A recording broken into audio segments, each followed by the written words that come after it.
And so I know Rebecca had sent you guys a video as well as a fact sheet.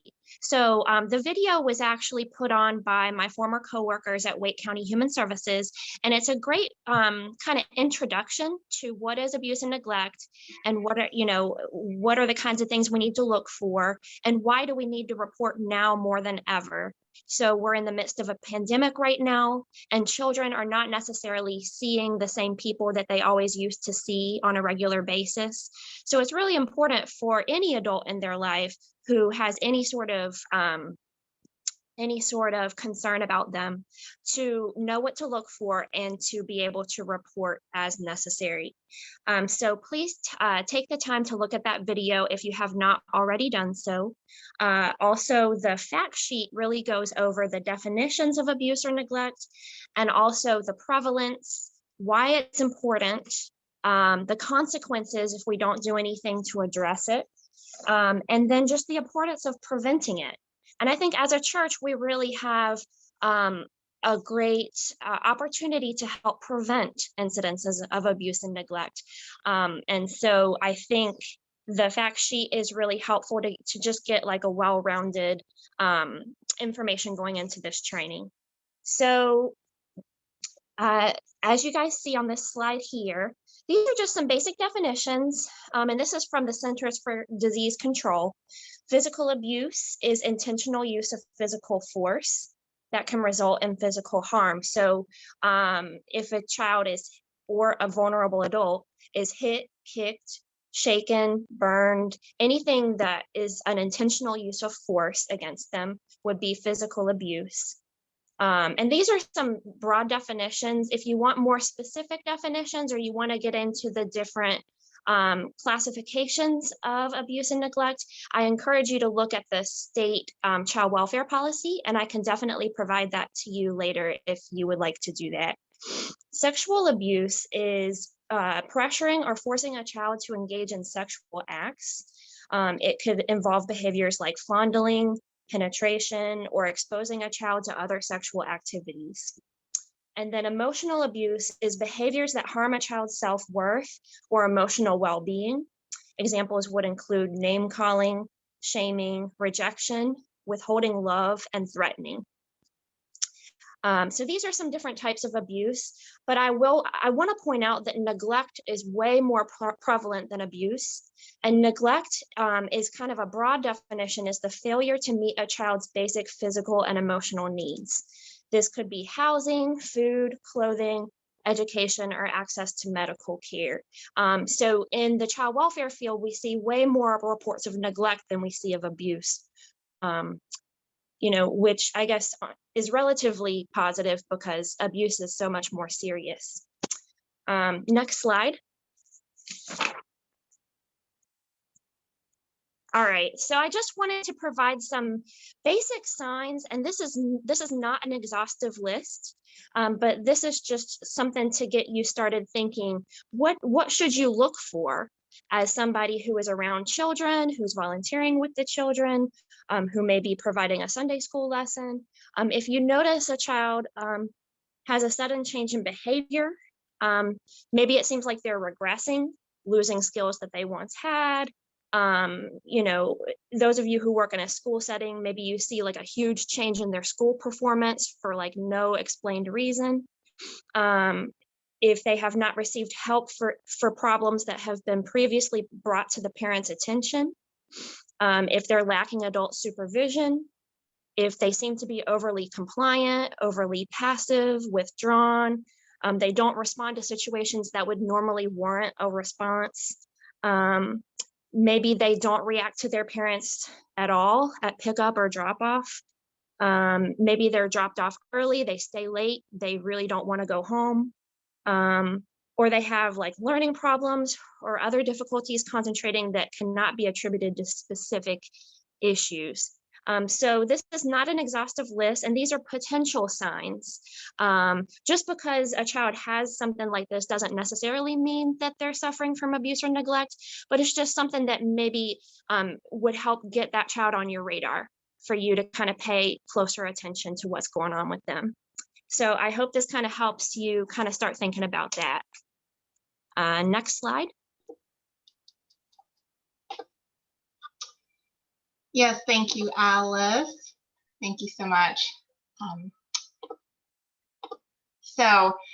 I appreciate Alice's work, both in sending out those those materials for you to review prior to today, as well as presenting those first few slides about, something that none of us, none of want to have to talk about, but is important important to review. I want to kind of segue into how this applies to the church setting, how this topic applies to the church setting, and being a safe sanctuary church, because child abuse and neglect and abuse of vulnerable individuals is a reality in our world. We want to make sure that our church is a place that is safe of that and free of that. And so because these evils exist, we have to have policies in place designed to protect the welfare of children and other vulnerable individuals when they are participating in the life of our church. And our child abuse prevention policy, or safe sanctuaries policy, as you may see it referred to, was last updated in November, just as this past year. Many of you on this call were involved in the process of updating it. And so now most of this presentation, most of this time this morning is really just going through key highlights of the document. We've really expanded it just to spell out more things. And we just want to make sure that everyone who's involved in caring for children and youth at the church is up to date on what our policy actually says. All right. So again, a little repetitive, but why be a safe sanctuary church? Some quotes. One quote from the policy is to demonstrate our total and unwavering commitment to the physical, emotional, and spiritual safety of all our children, youth, and vulnerable adults. And then this is a quote from the Book of Resolutions of the United Methodist Church, that God calls us to make our churches safe places. God calls us to create communities of faith where children and adults grow safe and strong. And I feel confident that that is generally what happens at New Creation. And so this morning's training is just about how do we help that continue. So now what I'm going to do is turn it over to Nicolette Weeks, who's on the Safe Sanctuary Committee and is also our SPPRC chair. And she's going to review with all of us the staff and volunteer recruitment and selection guidelines that are in place at the church. Thank you, Rebecca. Next slide, please. So we have to also look at agent selection when we're hiring volunteers and paid staff to work with our children and youth. They must at least be 16 years of age and at least 5 years older than the age of the persons they're working with. They must complete and attest to the annual Safe Sanctuary training and make sure they have to complete a satisfactory background check. Paid staff must be at least 18 years of age in addition to the above criteria. Any unpaid volunteers may work with children and youth if they're at least 16 and a member in good standing, on the implicit reference of the children's or youth ministry chairperson and the pastor, and they must also meet the above criteria of a satisfactory background check, and they must complete the Safe Sanctuary training every year. Next slide. We also do an application process and a reference check. When we do accept applications for new staff, we have this at the discretion of the pastor and the SPPRC, and any applicants must complete an application and provide consent to check references and background information. At least 3 references will be checked for each primary paid worker. For background checks and interviews, we do criminal background checks, and they should be made of all clergy, paid staff, and any other church employees to the extent permitted by law. Those background checks are done to determine current or historic child abuse or sexual misconduct, criminal records, violent or pedophilic behavior. Interviews must be conducted by the leader of the program in which the applicant will work, or by other persons designated by the program leader. Our church policy guidelines will be discussed during the interview. All volunteers that work with children and youth are expected to consent to this background check no less than often annually. And the results of the background check are reviewed by the pastor, our Safe Sanctuary chairperson, and either the children's ministry or the youth ministry chairperson. Any prior, oops. Can you go back to the prior conviction slide, please? So prior convictions, depending on the nature, severity, and time and the past criminal convictions, a given individual may not be eligible to volunteer at any church-sponsored activity involving children. Specifically, those individuals can't do any type of activities with preschoolers, children, youth, or any vulnerable adults. Next slide. So all this information is confidential. We make sure that the church will keep all this stuff in confidence. It'll be stored in a safe place.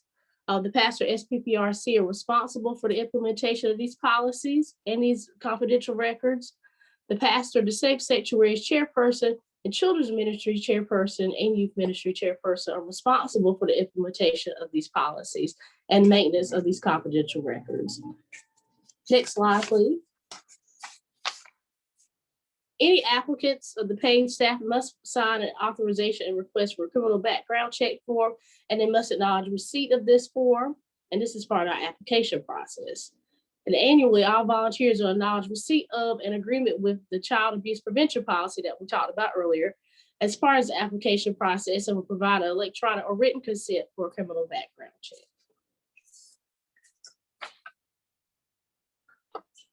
Thank you so much, Nicola. I appreciate that. And, you know, I think all of you on this call, almost all of you, I think, are currently either paid staff working with our children and youth, or volunteers working with children and youth, or have been in the past.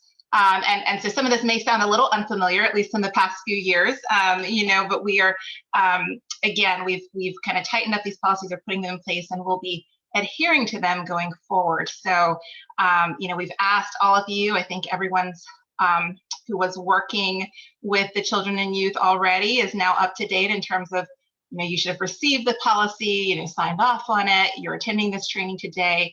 And so going forward, you know, we plan to have new volunteers, new paid staff be doing those steps just from the start. There were some pieces that were already in place, of course, the background check for paid staff. I know you all remember that, but with some of our unpaid volunteers, we're just tightening up the process. So if anything sounds new, it's just because we are using this year to be a fresh start. So I want to review now some specific guidelines. We talked about selection, recruitment, passing kind of the screening process before we start working with children, youth, and vulnerable adults. Now I want to talk about, you know, what are the specific guidelines? And again, in the policy that was just approved in November, we've spelled a few more things out, you know, gone into a bit more detail. And so I just want to review that now, so we're all on the same page about what our policies say. All right, so we have at New Creation a two responsible persons rule. And the heart of this is just accountability. So two approved volunteers or paid staff must be present at all times when working with children or youth. One must be an adult over the age of 21. Now, whenever possible, the two individuals should both be over 18. And sometimes you'll hear maybe at certain congregations it referred to as the two adult rule. Well, we are a smaller congregation, and you know, there was some deliberation about this, and we've agreed that there may be times where the second approved volunteer is between the ages of 16 and 18. As Nicolette reviewed, as long as they've gone through all those same steps, having the background check, doing this training, receiving the policy, and then they're paired up with someone who's over 21. So two approved volunteers and or paid staff present at all times. And then check-in and check-out procedures. I know for the younger little ones, we already have a nursery policy manual. I know that you all already take pains to have a written check-in and check-out procedure. We want to make sure we continue that. And then we're just noting that, you know, for preschool and older children, so the 4-year-olds and up who might be going to children's church, they need to be dropped off and picked up by a parent, guardian, or their designee. You know, sometimes this can be as simple as, you know, being dropped off is happening in the middle of the sanctuary, right? And you as a parent are seeing, or you as the volunteer are seeing, making eye contact with the parent as you're leading the children out of the sanctuary. If they're being, you know, driven to or attending a separate activity, you just want to make sure, especially for, you know, children's events outside of church, outside of church worship service hours, that you're really having them being dropped off and picked up by a parent, not, escorted by an older sibling, etc. In general. So unless other arrangements have been made, it says. All right. So openness and accountability. That's the overarching principle for the points on this slide. And these are just some different ways that we want to continue to have openness and accountability. And I know, by the way, in all of this, that again, everyone on this call, for the most part, has done work or is doing work with our children. And so these are things that we're already adhering to. Just wanting to make sure we're all shored up on it today.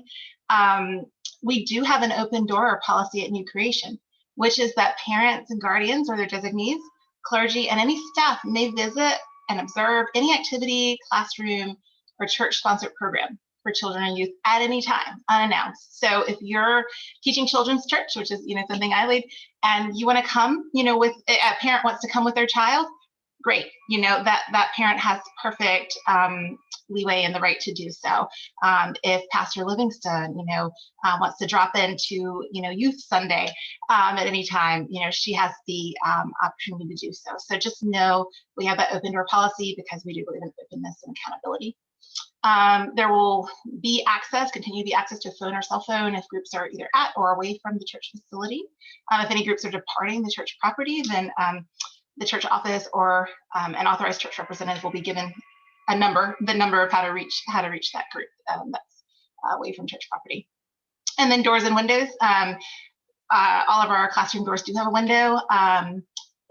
If you're meeting with children in a room that doesn't, you want to have visibility from the hallway or keep the door at least somewhat open while occupied. Again, openness and accountability just being your guiding principles here. All right, and now what I'm going to do is turn it over to JJ, who's the youth chairperson, as well as a member of our Safe Sanctuary Committee, and he's going to go through the next few slides. Thanks, JJ. All right. Good morning, everyone. So kind of the things I'm going to touch on are... JJ, yeah? Can I pause you? I'm so sorry. If folks could unmute and give some feedback. How is JJ's sound to folks? Is it good? Here's static. Yeah, we kind of hear some static. JJ, is there any way to try and optimize your audio connection? Do you want to take a second to maybe try to leave and rejoin for a brief second? We could all take a pause. Yeah. Sorry about that. Okay, no worries. I just want everyone to be able to hear what you have to say. Let's just take a pause and we'll let JJ work on the sound and then come back with us. Sometimes turning off the video helps too. Like say if he comes back and it doesn't work, if he turns off his camera, that helps sometimes. Thank you, Sashir. I appreciate that. I think you're right. I've had that experience too. While we're waiting, I had a question. Some of these policies talked about going off church campus, and we haven't really done that in many years. But could we have a policy like needing a permission slip or specific parent permission or guardian permission to drive kids in a car? Yeah, and I actually think that I have to review the policy. I don't know if it actually makes reference to a permission slip. It may not, but I agree. I do think that's important. And so I feel safe in speaking for JJ that I think that, again, whether or not it was in the policy as of November 2020, I think that's absolutely should be part of our standard practice and can likely be added to the policy if it's not in there already. So yes, I agree. I know they have done youth field trips. Probably the last one was, you're right, still several years ago, probably 2018 or maybe 19. Well, yeah, the youth field trips, I think we did, have some kind of permission, but it'd be nice to have it in the policy, especially when we're talking about the context of younger children too. Yes, I agree. So I think, and forgive me, I was actually thinking that you were thinking more about youth since that's more likely to happen. But yes, I agree. If we ever were to have it for younger children, we should absolutely even more so have a permission slip, and we will do so. And I think that we can work on getting that added to the policy. Great point. Thank you. I'll make a note of it now. Hey, so how's my audio now? Is it better? It is better. Yes. Okay, fantastic. Yeah, I'm not sure what happened there. But I'm going to touch on some of the things that are great tools for us to use.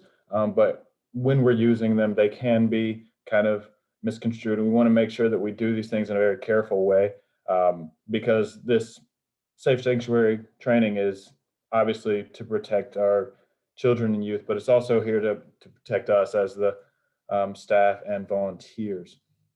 So the first thing I'll touch on is individual meetings. And as I said, this can be a great opportunity for mentorship with our youth if they trust you enough that they're willing to just pull you aside and talk to you and seek some kind of leadership, mentorship from you. But again, we have to make sure that we're being very careful if we use this tool by making sure that when you're going to have, if you have a one-on-one interaction with a youth or child, make sure that it's somewhere visible. Don't go into a room or like take them somewhere where it's just going to be you two. Obviously, you want to be secluded so that the two of you are able to talk and hear each other easily, but also make sure that you're visible. And one thing we want to do is when you're doing that, just before you go off, let another adult know, the other adult that's there with you, say, hey, I'm going to take so-and-so off and we're just going to have a quick discussion. We'll be right over here. You guys can see us and everything. So just make sure that someone's there and can see you guys. And when you're having this conversation, make sure that the youth or child feels comfortable. Make sure that they know that they're definitely able to talk about anything that the two of you talked about with their parent, Pastor Livingston, or any other adult. Just make sure that they're comfortable with taking this, if they feel they need to anyone else. Next slide. All right, and then another one that again can be good is physical contact. The occasional hug or high five, this and that can be a powerful tool. But again, this is obviously one that can be misconstrued if done in an inappropriate way. So we always want to make sure that any physical contact is age appropriate for whomever we're interacting with. And we always want to make sure this is interacted by the child or the youth so that we know that they're comfortable with it. And it's always best practice to, if we're going to do this, do it in the presence of others. So with other people in the group, other kids, youth in the group around, because it can just, again, this can be misconstrued, and we want to be careful, very careful, especially when it comes to changing diapers or helping a kid change their clothes or helping them use the restroom. So just making sure that we're very, very careful when it comes to physical contact in those contexts, because we always want to make sure that we are seen as someone that the youth can trust. And we always want to make sure that any physical contact is to the child's preference. And if they decide that they don't want physical contact at all, please respect that. Be very respectful of that. And because we are a group that, us here in this training, are responsible for protecting the children. So we want to make sure that, one, we're acting in their interest, what they want. And also, if we see anything that seems kind of suspicious or that's questionable, we want to make sure that we promptly, immediately take that to someone else and report that. That is our responsibility. Next slide.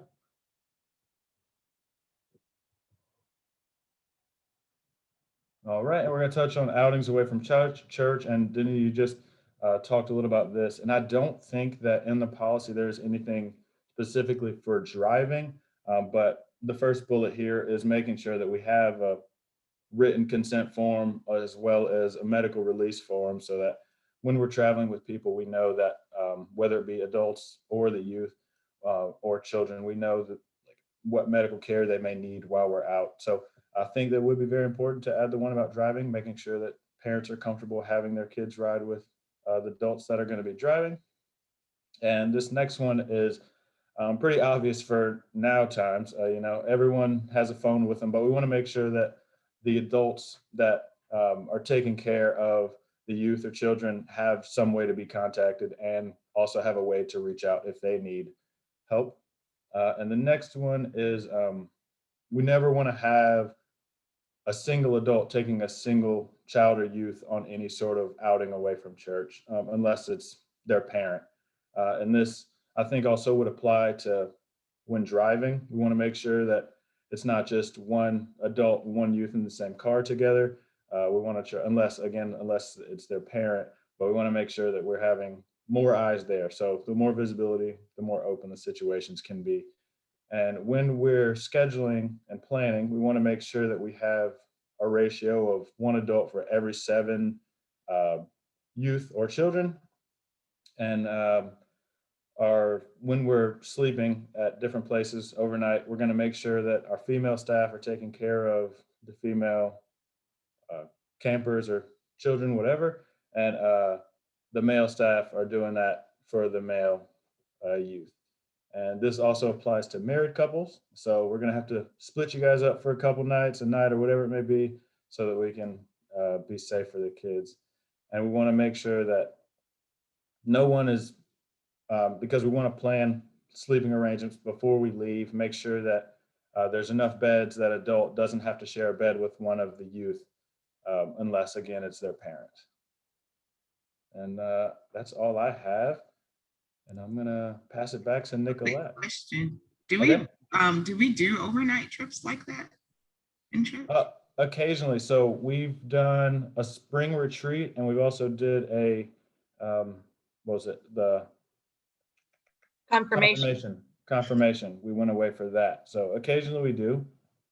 It hasn't been as practical recently, but yeah, it's something we hope to continue to do. And there's pilgrimage also. I don't know if you all have participated in that with your youth. Yes, before. that as well.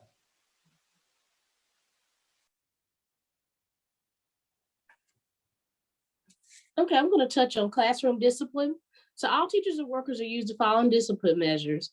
If a child is behaving inappropriately, the teacher or the worker will tell that child specifically what he or she is doing is not acceptable and state what the expected behavior is. For example, let's say a child is throwing blocks. The teacher would say, we don't throw the blocks, we use them for building. If this measure is not effective, the child will be guided into another activity. If the behavior continues, the child may be placed at a table to work alone or work away from other students. And when this child is separated, we don't want the teachers and other workers, other students to discuss the child being separated, and just kind of continue to encourage the interaction and the activities. If the child's disruptive behavior continues after these steps have been taken, a teacher will notify the children's ministry coordinator or SPPRC chairperson will speak to the child's parents. And no physical punishment or verbal abuse are to be used at any time. Another thing we won't do, we don't ridicule. Let's say the child is isolated. We're not going to pick on the child. We just need to notify the child's parents and let them know what happened and everything. Next slide. And first aid, sometimes it may be necessary for adults or responsible persons working with children to provide reasonable and basic first aid. That could be cleaning a scrape or giving a Band-Aid is allowed to do that type of first aid. And if a child is hurt, incident report will be filled out and presented to the child's parents. And we do have those on hand for our nursery staff. Thank you, Nicolette. Appreciate you reviewing those. So I'm going to go through the last few notes of the specifics of the policy. A note on gifts.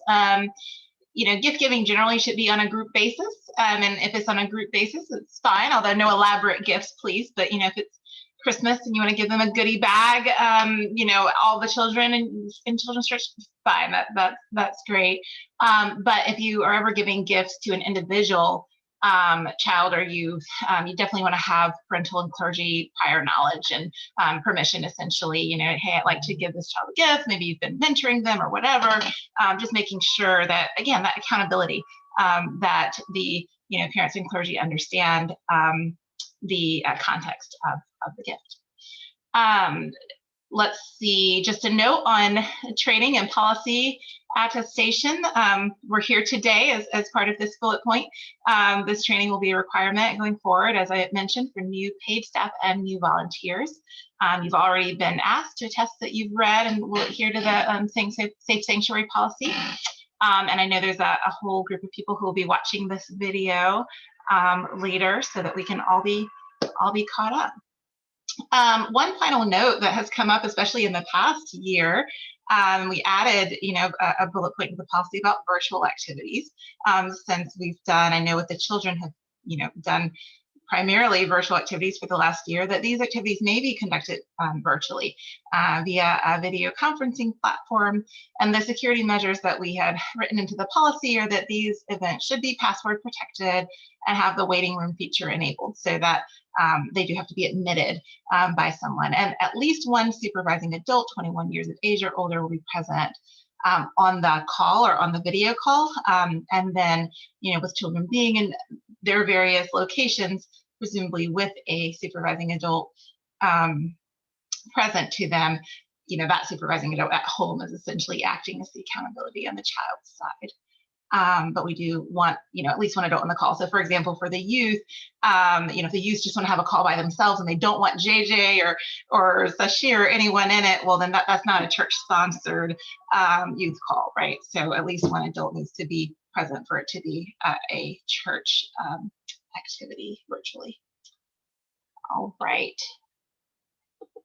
Let me ask, before I go into the next piece that, myself and then primarily Alice is going to present about reporting. Let me just ask if there are any questions. I know we said we'd do Q&A at the end, and I'm just realizing that it might be a good time for anyone to go ahead and ask any questions about the details of the details of carrying out the parts of the policy that have been presented up till now. Any questions? Yeah, I have a question. Since a lot of us are doing children's ministries during the church service, and we have 2 adults signed up, I'd just like to review, how to let kids go to the bathroom, or what if the adult needs to go to the bathroom. I mean, we have the door open to the nursery, but it'd be nice if we just had this is what you do, and that we all follow the same procedure. I think that's a great question. I personally think it's a question that's maybe worth a little offline discussion away from this presentation, so we make sure that we're all on the same page. But I agree. I think that's a really good point to have, clearly delineated. Thank you, Danita. And the other question we had was, I'm sorry. Go ahead, Sashir. Oh, I didn't. I thought you were. I'm sorry. You finished, and then I asked mine. Okay, thank you. The other thing that I thought we might just want to add to our policy, especially around youth and trips, is just before it becomes an issue.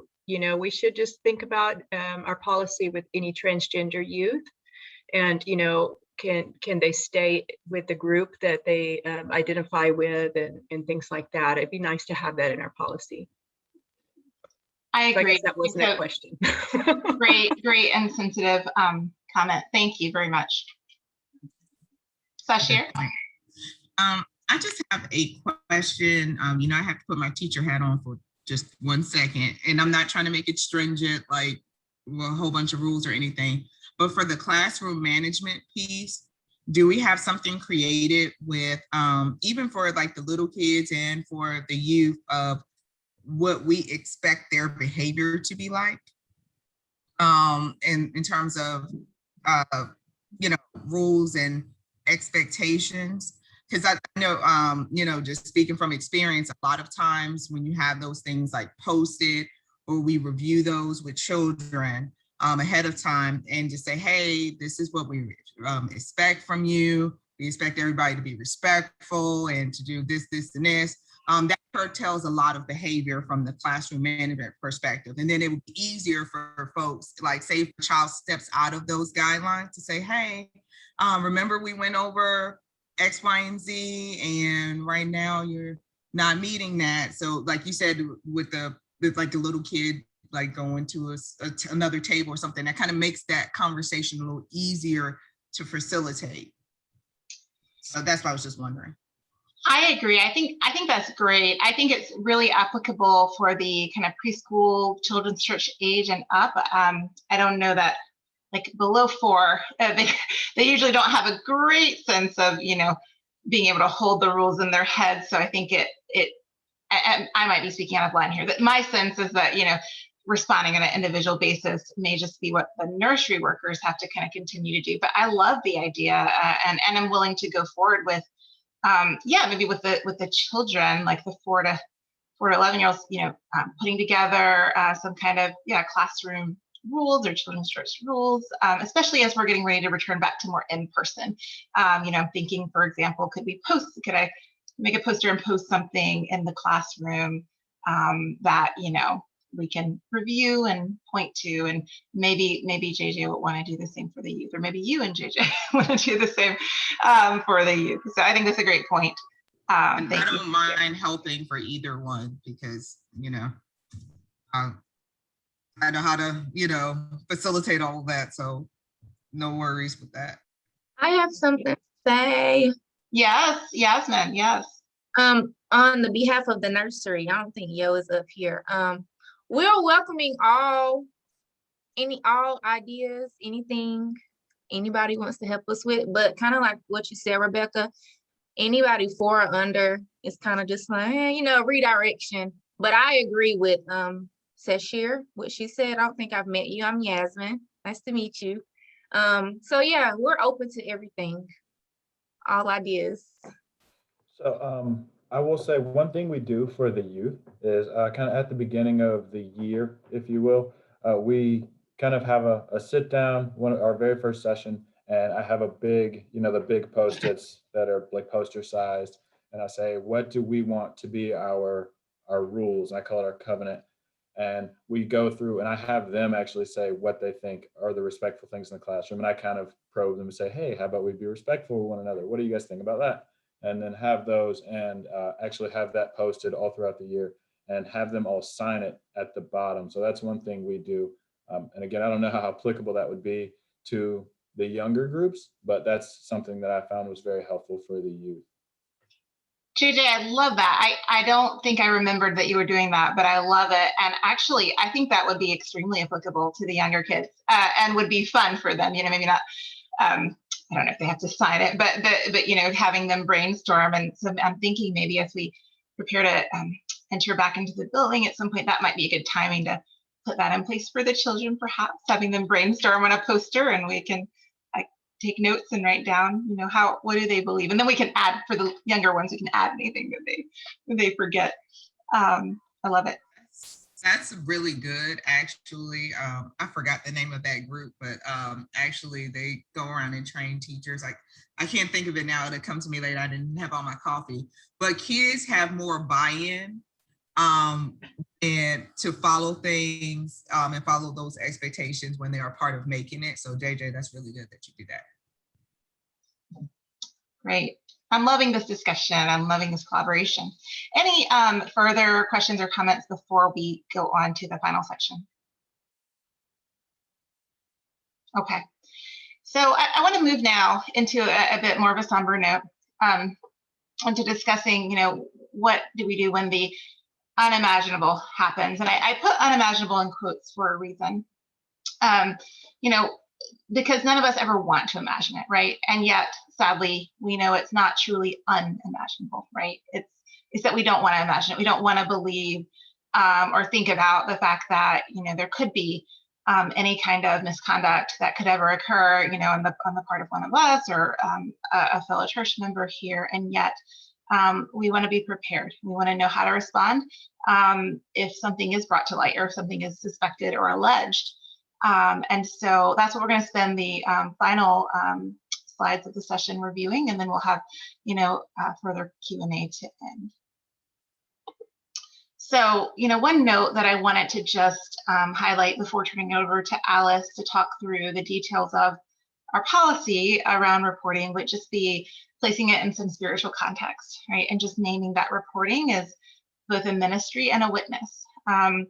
And I, pulled out a line of the policy that says it is our legal and moral responsibility to report suspected abuse whenever it comes to our attention, regardless of whether that abuse where that abuse takes place. So just to say we have a responsibility to report anything that may occur at the church. And, Alice is going to talk through some steps related to that, but also it's our legal and moral responsibility to report any suspected abuse that comes to our attention, right, regarding the folks in our care, regardless of where that has taken place. So, we could be reporting something that has occurred, that we suspect has occurred outside the church as well. And just to name that, reporting is a form of ministering to the needs of vulnerable individuals, because too often, there can be abuse or neglect that goes unreported, right? And then that vulnerable person, if it's unreported, is not given the chance to be taken care of appropriately. And so when we report, we are showing love, ministry to the person that we're concerned about, the vulnerable individual, the child or youth, or vulnerable adult. And I love this last quote: to report abuse is to witness to the world of the love and justice of God, because by providing accountability, not letting suspected abuse or neglect go unchecked, we are reminding the world that there is a just God, right? That justice can happen. So with that said, I wanted to turn it over to Alice to present more details about how we respond to any allegations that directly concern our church. Thank you, Alice. You're welcome. Yeah, sorry to kind of bring down the mood a little bit, but this is very important information. And so thank you, Rebecca, for kind of segueing us into this last portion of the training. And I'm glad that you pointed out that we need to know how to report and that we have a duty to report regardless of where the abuse or neglect takes place, because it may not take place at the church, but we may find out about it. Because we work so closely with the children who come to the church. So we need to know how to report if it is something that is concerning. So this slide kind of, I just wanted to show you guys the state law. This comes directly from the Juvenile Code, 7B301. This is the duty to report abuse, neglect, dependency, or death due to maltreatment. So I don't know, some of you guys may come from other states that have different reporting laws, but I just wanted to bring up the fact that North Carolina, you may or may not know that we are all mandated reporters in the state of North Carolina. It's not just the police, it's not just the teachers, it's not just the doctors, and it's everybody. And so this, the wording of this, I'm not going to get into, but I just wanted to let you guys see that if you know or suspect that there is a juvenile who is abused, neglected, or dependent, you must report. And also it goes down at the bottom, it talks about if we know and we fail to report, that is a class 1 misdemeanor. So it is a criminal offense. But as Rebecca stated, I think we all know, as people who work with the youth and children or have children ourselves, that it is the loving and right thing to do to report, to get children help in times of need. So next slide. So our safe sanctuary policy goes into the procedures for what to do if abuse, I'm going to say abuse or neglect, and that's just my social worker hat, because like I said before, neglect is far more prevalent than abuse. But if abuse or neglect is suspected by, observed by, or disclosed to a volunteer and or paid staff member of the church, that person shall report the incident immediately to the pastor or designee.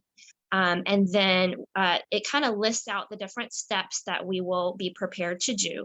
First and foremost, as you guys see, is to ensure the protection of and tend to the immediate needs of the child. So if it's something that is emergent, that's happening, that you find out right now, that maybe there's a child in your care who's been abused, we need to make sure that they're safe and that they feel safe. First and foremost, you're contacting the pastor or on-call clergy. The only exception to that is if it is the pastor who has committed the abuse, but I'll talk to you guys about that. And then we're also immediately notifying the proper authorities. So that would be the person in charge of the event, the church child protection representative. So that's anybody on the Safe Sanctuaries Committee. That would be considered like the proper authority. Next slide. So the proper authorities, they're going to make sure that there's written documentation concerning the incident. So we always want to write up what happened. And then this is really important. And this is kind of a change. I just wanted to make sure that you guys understood. So we want to make sure that the person with the most firsthand knowledge of what happened is making the report. So what I mean by that is I'm not saying that the child makes the report, but whoever the child told or whoever saw it or whoever was first to respond. Because often us in Child Protective Services, we will receive a report and it's not very detailed or it doesn't have a lot of information. And then we reject the report because it doesn't meet our definitions because it didn't come from the person with the most firsthand knowledge. So the proper authority, so anybody on the Safe Sanctuary Committee will help that person to make the report. So maybe it's a nursery worker who saw something happen with somebody in the nursery. And so we'll help the nursery worker make the report together.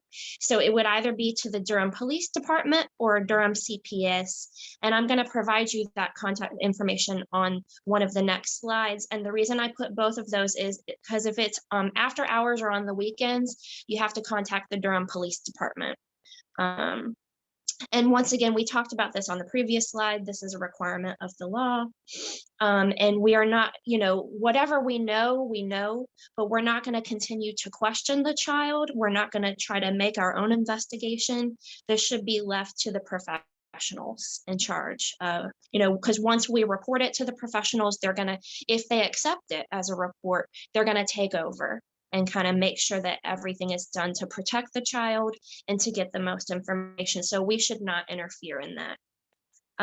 Of course, I think I said this on a previous slide, but make sure that the pastor is notified, except if they are the accused party, we're going to make sure that the chair of the SPPRC is notified, as well as the DS. The documentation needs to be provided to the pastor or the chair of the SPPRC. And we'll make sure that there's a list of emergency numbers available to staff and volunteer. I kind of talk about this again, that any calls to CPS should be made via 911 on the weekends. If you go to the next slide, I'll show the important contacts for reporting. So I give you the report line for Durham CPS. That's anytime Monday through Friday, 8:30 to 5. And then there's the non-emergency line for Durham Police or 911, anytime after 5 or on the weekends. And I'm not going to kind of get into the details of this, but if we report something to Durham CPS and it doesn't meet the definition of a CPS report because the person who did the abuse is not a parent, that's okay, because they will know where to send that report. They'll send it to the police. So just so you guys are aware, Child Protective Services only investigates if it is a primary caretaker of the child, like a mother, father, like grandmother who lives in the home. But if it's not one of those people, most likely it's going to be the police investigating. But it doesn't really matter. You can report to either entity and they will get it where it needs to go. It's just important that you do it. Next slide. So the pastor or the designee will make sure that the parents of the child are notified and whatever steps are taken to continue to ensure the safety of the child or the youth are done until the parents arrive. Now, there is a piece in the policy if the parent is the suspected perpetrator, then whoever you're calling to make the report will tell you how to handle that situation. And then after you have reported to these proper authorities, we need to make sure that the DS, we report to the DS as well as the bishop. Next slide. Just some housekeeping with this. If the person who is accused is somebody who is working with children in the church, then they shall be removed from further involvement with children and the youth, at least while the investigation plays out. Once the proper authorities have been contacted, the pastor may let the accused know that the report has been made. This is kind of repetitive, but if the accused is a staff member, they shall be relieved of their duties until the investigation is complete. And, you know, in the event that this is something that kind of warrants media attention, which this is kind of planning for the worst case scenario, there will be a predetermined spokesperson at the church to deal with any media inquiries. And once again, there will be a written report kept of what happened. And it will be kept in a confidential location, and it will be submitted to the bishop's office. So I hate ending the training on that note, but I really thank you guys for your attention, for your thoughtful questions and suggestions, and you know, having kind of presented this final piece of the policy, or if there's anything else that you guys have thought about, now is a great time for any further questions or comments for those of you guys who are participating live. So we would love for anybody to, if you have any questions or anything before we wrap up. Do we have a policy in place if a child touches another child inappropriately? Because I know you know some as a social worker, but sometimes you have kids who have been abused and may perpetrate that with other children. What is our policy with that? That's a great question. Like, for example, somebody touches somebody in the bathroom. My home church actually had to deal with this when we had a camp. When I was a teenager, working for a camp, another boy who had been abused, I think in the bathroom, touched another boy. I think they were gone in the bathroom too long, and whoever was supposed to be watching them wasn't doing their job effectively, because we had some outside workers outside the church that kind of didn't do what they were supposed to do. So that's what I'm saying. Like, they had to like talk to the parents, and and then we uncovered that with that, the boy that had been touched by the other boy, that wasn't his first time being abused. So it was a heavy conversation that had to happen with those parents.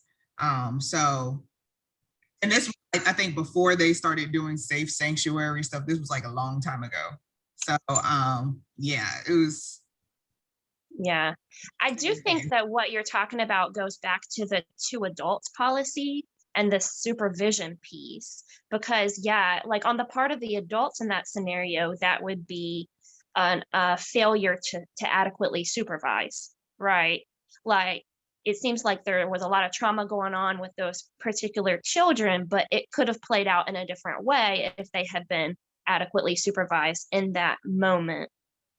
So I think for our church, it would go back to the adult supervision piece, but I don't know if anybody else wants to jump in about that. But I would say, depending on the age of the children, I don't know, that could be a criminal situation, but that would be up to the children's parents to determine whether they wanted to press any sort of charges or not regarding that.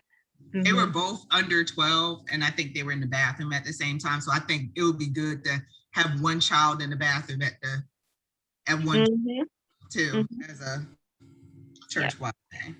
And I think that goes back to one of Danita's questions earlier about asking about a bathroom policy, which I think will be a good work maybe for this committee to work on kind of spelling out, or maybe the children's and youth ministry folks to work on spelling out. Yeah, I think that's an excellent question. And I mean, I don't want to jump too quickly to saying, okay, what would the answer or response be? But I think it's something that deserves to have some, offline continued discussion and preparation around. So thank you. I do have a question, Alice, regarding the sexual abuse. Are you still there? Oh yeah, I'm here. Okay. I had a situation that I was faced with at one time at another church, where the young girl had come to me, and her pastor she had talked with him about it, where her stepfather, she said, was abusing her, but she refused to, for him to be charged with anything. Mhm. And she lived with her grandmother. So what, she was like, well, I don't want him to get in trouble and that kind of thing. So what do you do in a situation where the child refuses to acknowledge and want to hold the person responsible?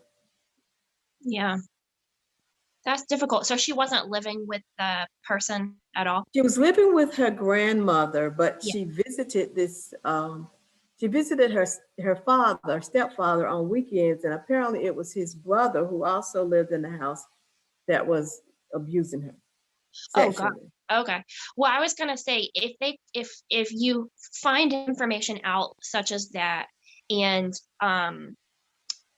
they are having interactions with the person, whether it's on the weekends or during the week or all the time or not, I would still report it to CPS, because if she is spending overnights with a person, that they're still considered a caretaker. And so then Child Protective Services would get involved to assess the situation.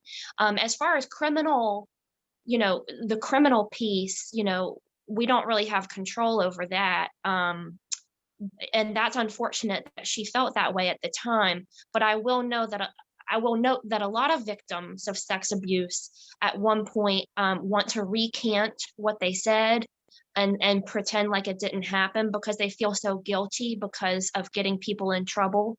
And so that's kind of a normal thing that happens. And so the best thing we can do to support people in that situation is make sure that everyone who could potentially help get her out of that situation knows about it. And that would be CPS in that situation, as well as law enforcement. And at some point, it's not really up to the child whether they want to press charges or not. The state can press charges if it's that bad, if it rises to a certain level. So that's a good example of how we can still demonstrate our mandated duty to report and try to help the child, even when they're struggling with helping themselves, or knowing what's the best for themselves. Because and that's a tough situation for that child. I bet she felt a lot of guilt in that situation. Yeah.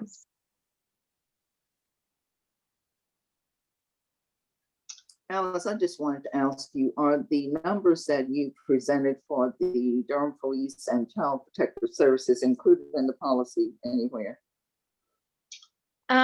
It's included in the policy that all volunteers and people working with the children should have a list of numbers, but I don't know if the specific numbers themselves are included in the policy.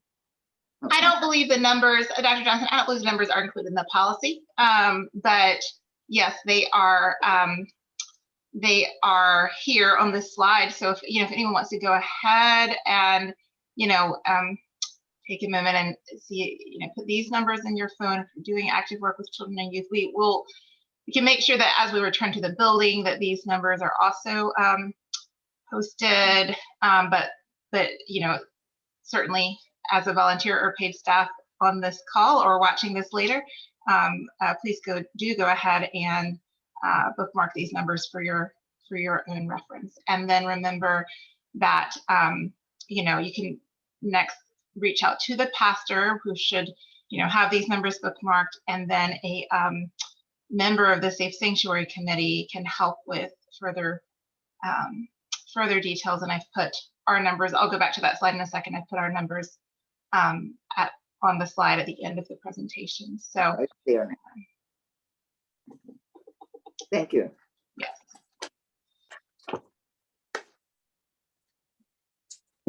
Any further questions?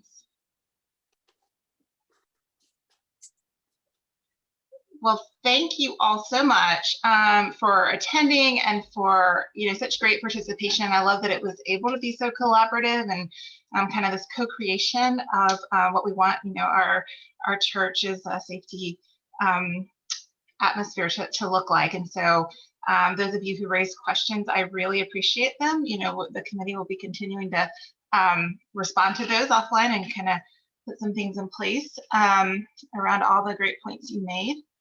And so if there are no final questions, I will ask if I see Pastor is still on the call, and they'll ask if you'll be willing to close us in prayer. That would be wonderful. And then we can adjourn. Okay, Thank you. let's pray. Lord, we thank you for this time of learning and for all that you have poured into us at this time. And may we take the information that we have gotten and use it for New Creation to be a better and safe place for all people. Again, we thank you for this committee and the work that they have done to enlighten us today. And may we use that knowledge for your good. In Jesus' name, amen. Amen. Amen. Thank you. Amen. Thank you, everyone. Yes, thank you all so much. Thank you. Enjoy the rest of your Saturday, and please feel free to contact any of us with further follow-up as needed. Yeah, great Thanks. job. Bye-bye. Thank you. Thank Good you. work. Good Bye-bye. job. Good job. Thank you.